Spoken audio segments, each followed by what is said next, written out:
Hello friends, welcome to बुनियाद। Friends, हमने start किया था क्लास 10th का ज्योग्राफी का फर्स्ट चैप्टर, जिसका नाम था रिसोर्स डेवलपमेंट। इसका फर्स्ट पार्ट का वीडियो मैंने अपलोड कर दिया था। जिनका वो छूटा है तो प्लीज़ आप उसे पहले देख लें। ये हमारा सेकेंड पार्ट है चैप्टर का, तब आप इस वीडियो को देखें। और एक एडवाइस करूँगा कि और संभव हो तो इसका नोट्स बनाते चले साथ साथ एग्ज़ाम टाइम में। ये मेरा नोट्स सफिशिएंट हैं आपको फुल चैप्टर क्विक टाइम में रिवाइज करने के लिए। आई विल मेक श्योर कि एक भी ऐसा टॉपिक ना छूटे जिससे आपका एग्ज़ाम में MCQ हो या कोई भी क्वेश्चन हो जिसको आप कन्वर्ट ना कर पाएँ। Okay friends, let's begin. दोस्तों, हमारा आज का टॉपिक है रिसोर्स प्लानिंग। ये हम देखेंगे कि प्लानिंग कैसे होता है, इसका इम्पोर्टेंस क्या है और इंडिया में प्लानिंग के स्टेप्स क्या क्या हैं और हमने क्या कदम उठाए हैं इस फील्ड में। तो दोस्तों स्टार्ट करते हैं। पहला बात कि प्लानिंग है क्या। तो कह रहा है एक स्ट्रेटेजी है, उपाय है, तरीका है भाई क्या करने का। तो रिसोर्स को जुडिशियस या जुडिशियली इस्तेमाल करने का, यूज करने का। और ख़ास तौर पे इस प्लानिंग की आवश्यकता तब और बढ़ जाती है जब एक रिसोर्स डाइवर्स कंट्री जैसे इंडिया, एक ऐसा कंट्री जहाँ रिसोर्सों की बहुत अधिक डाइवर्सिटी है, विभिन्नता है। दोस्तों, डाइवर्सिटी से मेरा मतलब है कि एक ही कंट्री में कह लीजिए कुछ ऐसे एरिया जो बहुत रिसोर्स रिच हैं, खूब रिसोर्स मिलता है, रिसोर्स रिच कहते हैं। उसी कंट्री में कुछ ऐसे एरिया हैं जहाँ जो रिसोर्स डेफिसिट है, तो रिसोर्स वहाँ पर नहीं मिलता या बहुत कम मिलता है। तो उन दोनों रीजन में बैलेंस बनाकर चलने के लिए, ताकि जहाँ कम है उनका भी काम चल सके, उनका भी काम ना रुके, तो रिसोर्स रिच और रिसोर्स डेफिसिट रीजन में बैलेंस बनाकर चलने के लिए खास तौर पे वैसे कंट्री में जो रिसोर्स, जहाँ पर रिसोर्स की बहुत अधिक डाइवर्सिटी है, मतलब रिसोर्स बहुत तरह के हैं लेकिन किसी एरिया में कम, किसी में ज़्यादा, एक प्रॉपर प्लानिंग की आवश्यकता पड़ती है। जैसे झारखंड, छत्तीसगढ़, MP, मध्य प्रदेश, ये ऐसे स्टेट है ना जहाँ पे बहुत अधिक मिनरल्स मिलते हैं और साथ में कोयला भी खूब मिलता है। बट अगर हम बात करते हैं आपका कह लीजिए अरुणाचल प्रदेश का, एक नॉर्थ ईस्टर्न स्टेट है, वहाँ पानी तो खूब मिलता है बट वहाँ इंफ्रास्ट्रक्चर जैसे प्रॉपर रोडवे, रेलवे की मतलब ढंग से डेवलपमेंट नहीं हो पाया है, तो वो इंफ्रा में लैग करते हैं। राजस्थान देखिए, वहाँ पर सोलर का, विंड का बहुत अच्छा स्कोप है, चांसेस से खूब मिलते हैं लेकिन उनका एबंडेंस है। लेकिन कह लीजिए वाटर में राजस्थान पीछे रह गया है। वैसे ही नाम सुना होगा लद्दाख, तो याद रखिएगा लद्दाख कोल्ड डेजर्ट है। जी हाँ, पता है डेजर्ट क्या होता है? हम डेजर्ट कहते हैं जहाँ वेजिटेशन बहुत कम मिलते हैं, न के बराबर। राजस्थान, वहाँ भी देखा होगा आपने, पेड़ पौधे कम मिलते हैं, तो उसको डेजर्ट कहते हैं। बट दोस्तों एक वार्म डेजर्ट है। आपका राजस्थान की बात किया जाए तो आपका वार्म डेजर्ट है, क्योंकि वहाँ भी कह लीजिए वेजिटेशन नहीं मिलते हैं, वार्म डेजर्ट है। सेम में कह लीजिए लद्दाख में भी वेजिटेशन ज़्यादा नहीं है, बर्फ़ ही बर्फ़ है, तो उसे कोल्ड डेजर्ट कहते हैं। राजस्थान लद्दाख का सिग्निफिकेंस दोस्तों ये है कि कल्चरल हेरिटेज में वो ठीक ठाक है, टूरिज़्म में अच्छा खासा उसका योगदान है, लेकिन वहाँ पर वाटर की कमी है, मिनरल्स की कमी है, इंफ्रा की कमी है। तो प्लानिंग की हमें आवश्यकता इसलिए पड़ती है कि जो रिच एरिया है, जो डेफिसिट एरिया है, वहाँ पर हम बैलेंस बना के चल सके। और बैलेंस किस लेवल पे? तो नेशनल लेवल पे, स्टेट लेवल पे, रीजनल लेवल पे और लोकल लेवल पे, यानी हर लेवल पे जिस भी लेवल को लगता है कि ना रिसोर्स की आवश्यकता है उनका डेवलपमेंट के लिए, तो हाँ पहले जाओ, तुम काम करो अपना। जहाँ पर नहीं है और जहाँ पर है, तो जहाँ पर रिसोर्स ज़्यादा है हम वहाँ से लेकर जो डेफिसिट इलाके हैं वहाँ पर सप्लाई किया जाता है, क्योंकि पूरा देश अगर हम विकास की बात करते हैं तो हम नेशन एज ए होल पूरा हम विकास की बात करते हैं। अब बात है दोस्तों कि रिसोर्स प्लानिंग इंडिया में कैसे होता है, हम क्या क्या स्टेप्स लेते हैं रिसोर्स प्लानिंग में। तो जैसे पहला बात, ये आसान काम नहीं है, it's a highly complex issue. Resource planning एक आसान काम नहीं है। इसमें अगर हम पहले स्टेप की बात करें तो वो आता है रिसोर्सों को आइडेंटिफाई करना कि रिसोर्स किस तरह के हैं। उसके बाद उनका मतलब इसी में आता है कि उनका लोकेशन कहाँ पर है, इसे हम तय करते हैं प्रॉपर सर्वे करने के बाद कि हाँ भाई उस एरिया का क्या हाल चाल है।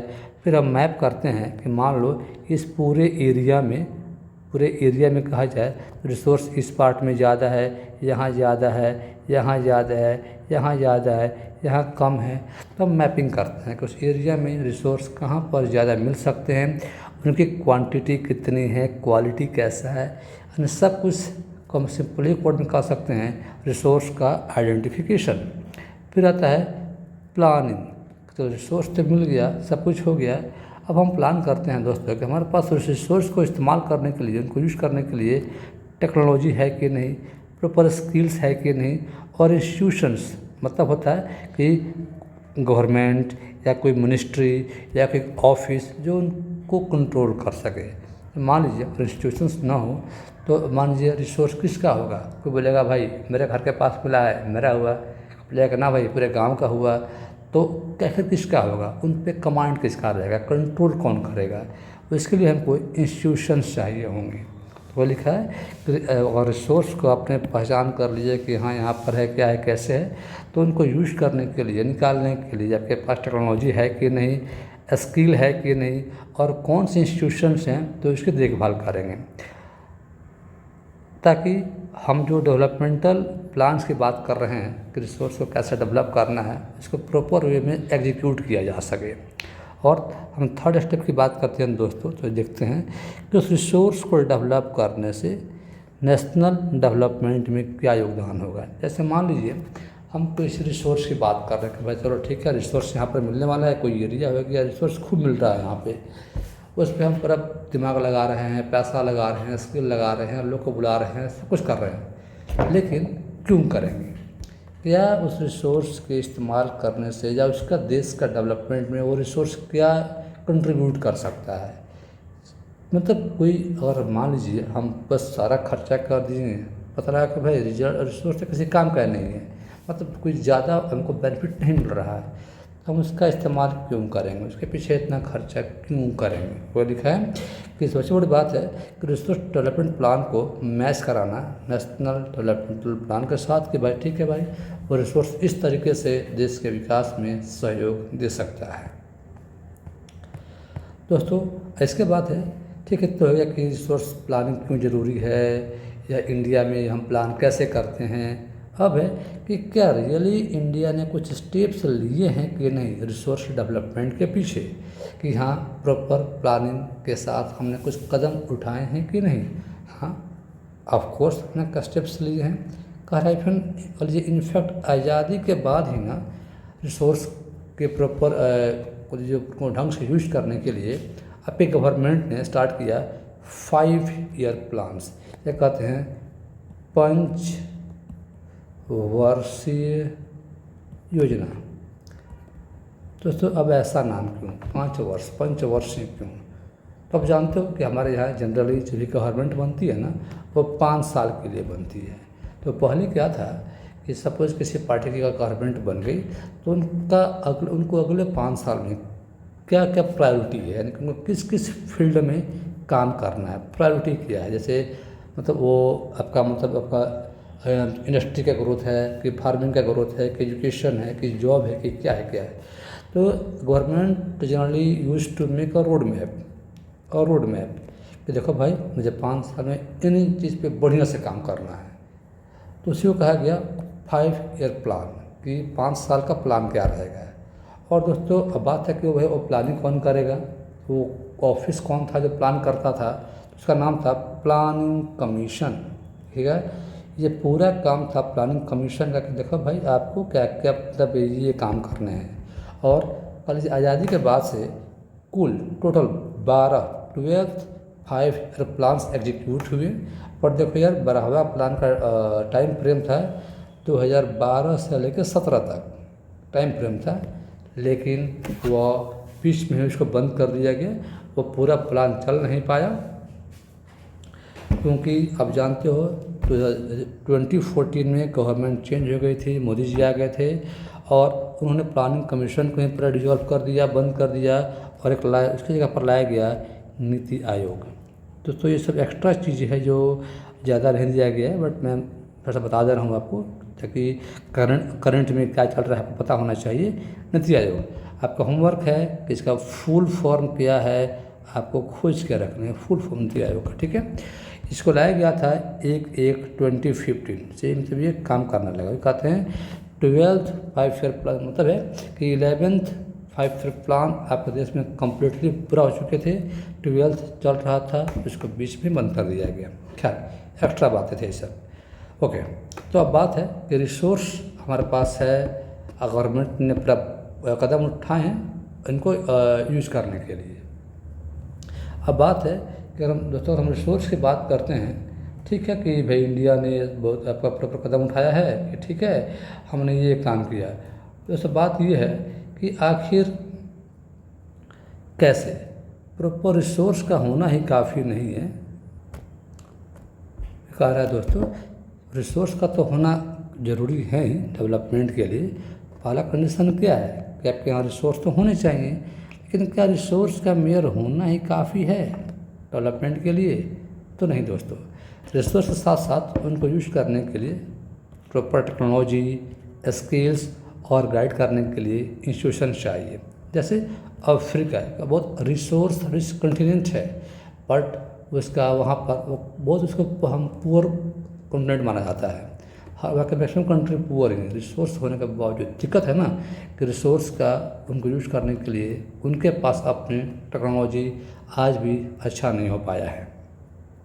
मतलब ये कुछ ऐसे आपके रीजन हैं तो रिसोर्स के मामले में रिच तो हैं बट बैकवर्ड है।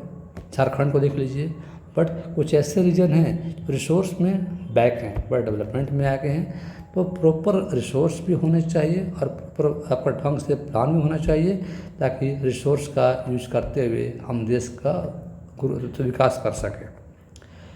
अब बात है दोस्तों कि क्या रिसोर्स के होने ना होने से या रिसोर्स के कह लीजिए अवेलेबिलिटी को क्या हम पास्ट से जोड़ सकते हैं? क्या पास्ट में रिसोर्स के होने ना होने से कुछ फ़र्क पड़ा है क्या? तो हाँ दोस्तों, बहुत फ़र्क पड़ा है।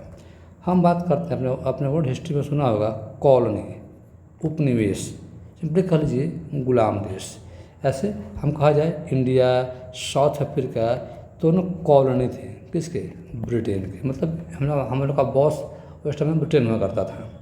तो क्वेश्चन है दोस्तों, क्या आखिर वो क्या करने आए थे? जो यूरोपियन कंट्री थे वो पूरे वर्ल्ड में क्यों घूम रहे थे? आखिर वो लोग दूसरों को या कॉलोनी क्यों बना रहे थे? एक ही कारण था, हमारे देश के रिसोर्स को एक्सप्लॉइट करना। अपने देश के यूज़ के लिए, सेल्फ यूज़ के लिए, यानी हमारे रिसोर्स का इस्तेमाल कर रहे थे अपने फ़ायदे के लिए।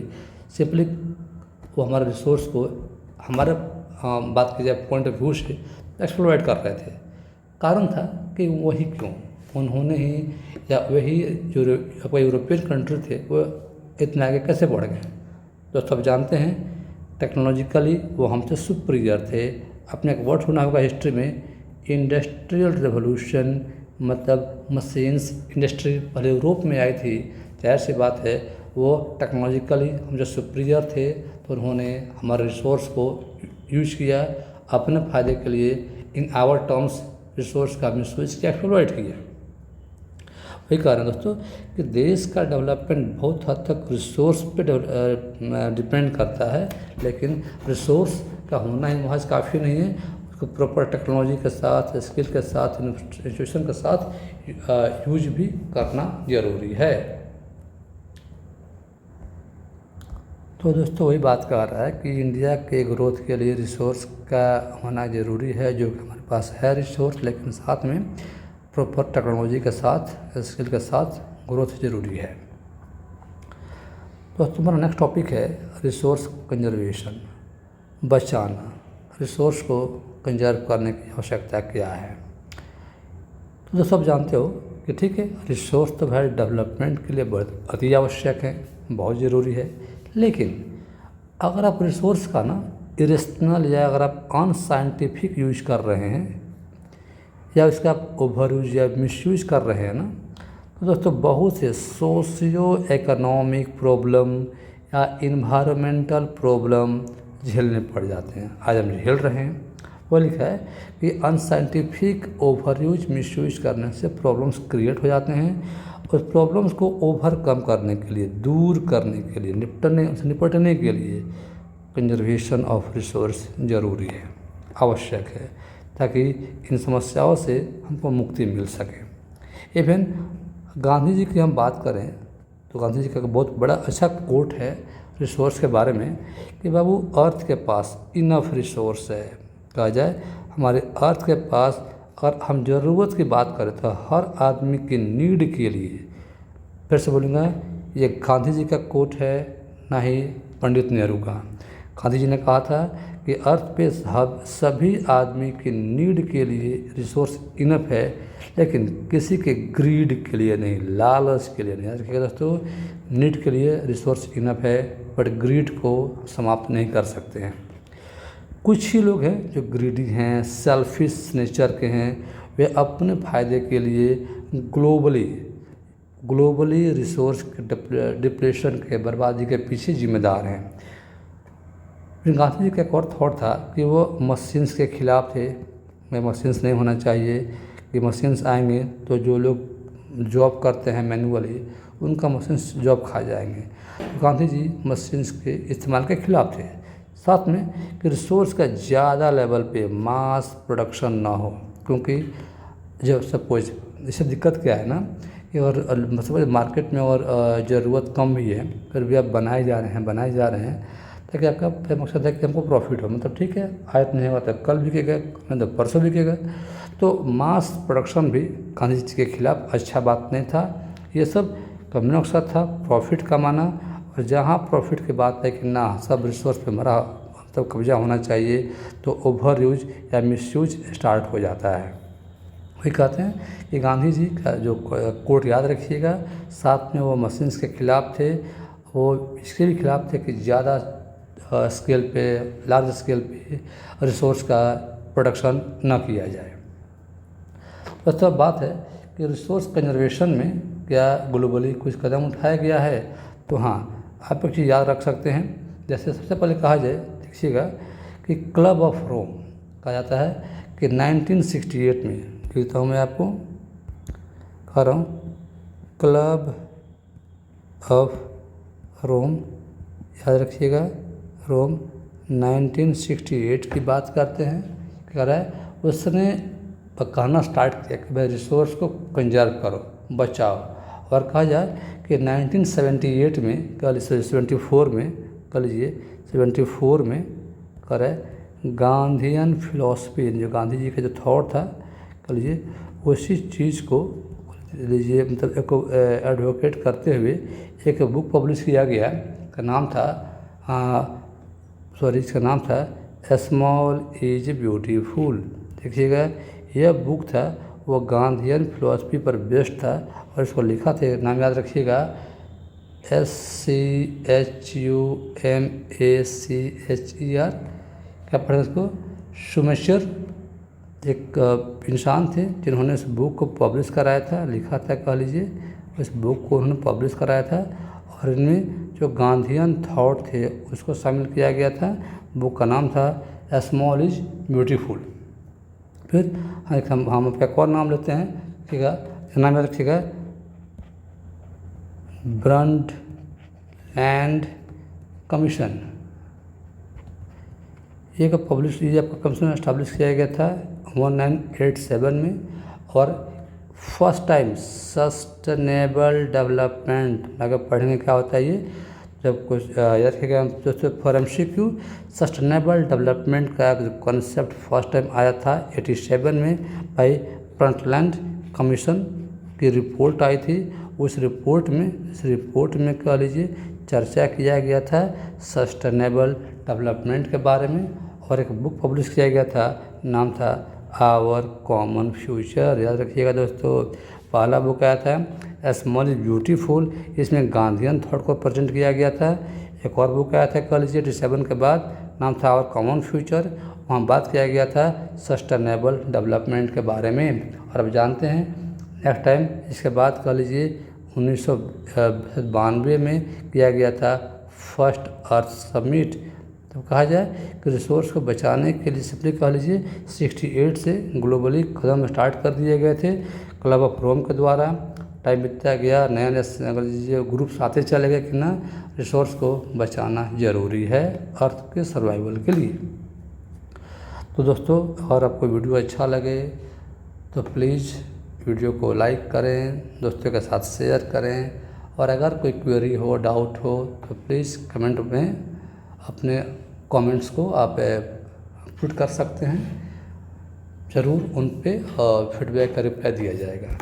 तो दोस्तों once again help us to grow and thank you so much for watching. Thank you.